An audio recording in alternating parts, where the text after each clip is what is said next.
மெய்ப்பொருள் நாயனார் ரொம்ப நேர்மையா உண்மையா ஆட்சி புரிஞ்சு வந்திருக்காரு. அப்படி அவர் ஆட்சி செய்யும்போது பக்கத்து நாட்டு எதிரி நாட்டு அரசர்கள் யாராவது இருப்பாங்க இல்லையா? அப்படி ஒரு எதிரி நாட்டு அரசன் நம்ம மெய்ப்பொருள் நாயனாருக்கும் இருந்தான். ஏன்னா நம்ம மெய்ப்பொருள் நாயனாருடைய நாடு ரொம்ப வளமையா இருந்தது.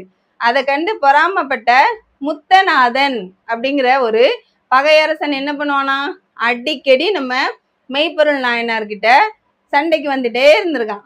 ஆனா ஜெயிப்பானா? ஒரு நாளும் கிடையாது. எப்ப பார்த்தாலும் நம்மோட மெய்ப்பொருள் நாயனார் தான் போர்ல ஜெயிச்சுட்டே வந்திருக்காரு. இதனால கடுமையான கோபம் அடைந்து வேதனை அடைந்து அதனால அந்த முத்தநாதனுக்கு பொறாமை தீ அப்படி ரொம்ப கனலா மாறி இருக்கு. இவனை எப்படியாவது நம்ம ஜெயிக்கணும். எப்படி ஜெயிக்கிறது? நம்மால நேரிய வழியில போர் தொடுத்து ஜெயிக்க முடியல, இனி குறுக்கு வழியை பயன்படுத்தணும் அப்படின்னு சொல்லிட்டு ஒரு பெரிய சூழ்ச்சி பண்ணான்.